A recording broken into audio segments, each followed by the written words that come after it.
the ferret rescue that I run, FerretSoftware, it's another channel. That's an entire ferret rescue for exotic animals. We've got 45 ferrets in it, completely run by ad revenue, the whole thing. People don't need to throw bits or subs or anything. They just watch the channel, and the ad revenue runs all of it. And we're able to save. Is it a 24/7 channel? Yep, 24/7 channel. Yeah. And we actually do. That is awesome. We're building the largest ferret rescue in the United States. We're actually starting to build that all out now. I just hired on the first full-time employee for it. What does that That's entail? What is that, like hiring on the full-time employee? What is the current biggest, and how are you eclipsing it? So the current biggest is also based out here in Washington State. I don't know anything about ferret rescues. I don't either. Yeah. So the biggest problem with a lot of ferret rescues is they're expensive as shit, right? So they're an obligate carnivore. They only eat meat. So they have to have an all meat diet, not a meat with filler, only meat, right? Really expensive. On top of that, they get crazy medical issues. So they got high incidence of cancer, high incidence of insulinoma, high incidence of heart disease. You get a thing called adrenal where they have to get an implant every year. Usually a ferret in kind of its later life will cost anywhere between $2,000 and $5,000 a year when they reach to about 5 years old. In the United States, they only live to about 5 on average. Most of the ferrets in our rescue will live to about 7 because of the fact that we can provide them the healthcare that they need to keep living a very good life, right? So we add an extra 2 years to their lifespan, which feels great. And then on top of it, we do a bunch of research for new medical treatments to do that as well by working with other veterinarians to do that. The rescue that's out here, I believe, only has about 150 to 200 ferrets. Our rescue will have 300 when we're at maximum capacity. And I'm designing out the building for it right now. We're going to have 5 different rooms. We'll have cameras in each one of them, so the chat will be able to switch between which room is going on. And we do play times, and we're going to stagger all the play times for them so they can always see like a live group that is doing that, because they sleep 18 hours a day. And then the rest of the time they're out playing and having fun. So we can stagger the play times and then make sure that, you know, the community can always watch them and see whatever they want. And we've got all the names and everything. We're going to build a website for all that, so we can have all the names and everything, show pictures. I was going to say, we're going to need a website with every name, with a picture of each one, so viewers can sponsor individually and buy them little treats and presents. I don't know if I'll buy them little treats and presents, because like I would like to buy one a little bow tie. They'd eat it.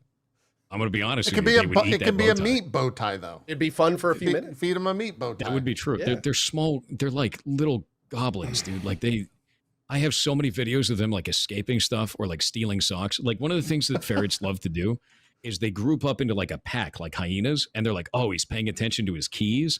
I'm going to try to steal the keys. I'm like, no, you don't get the keys. And then another ferret goes, oh, he's guarding something.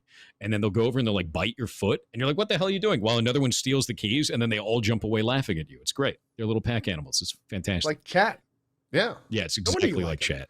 Okay, last question before we move on. Yeah. Last question before we move on. We got lots to talk about. Why ferrets? God damn it, Cole. Let me ask a question. That was my question. I was going to ask why ferrets. Shut up. Hey, PirateSoftware. Why ferrets? Yeah. That's a great question. Oh, why ferrets? Oh, that's a really good question. Great question. Yeah. That's fantastic. Thank you. Yeah.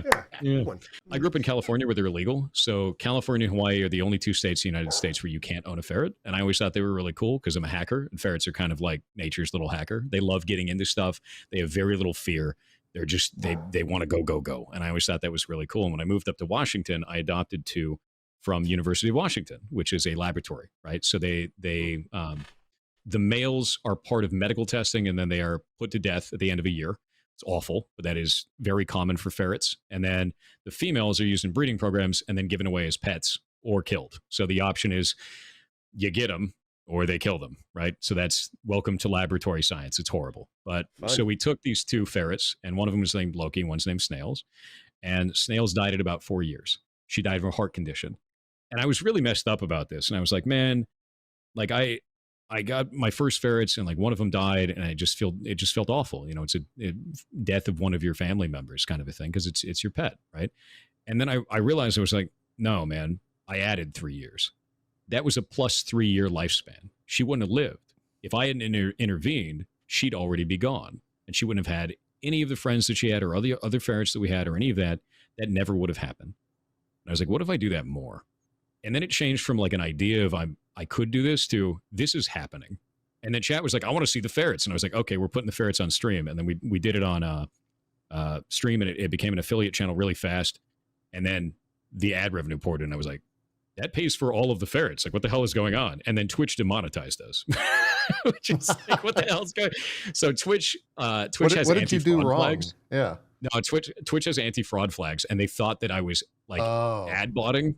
because they were like, where is this channel that just came from nowhere, has a shitload of viewers, and is just pumping ad revenue? Like, what's going on? Yeah. And they actually, that's basically the crypto scam channels these days. That's what they're doing. Yeah. That's exactly what it is. So I talked to Mike Minton, who's the head of monetization, and he went and looked into it because the support wasn't helping at the time, because they brick wall when you're like a fraud person.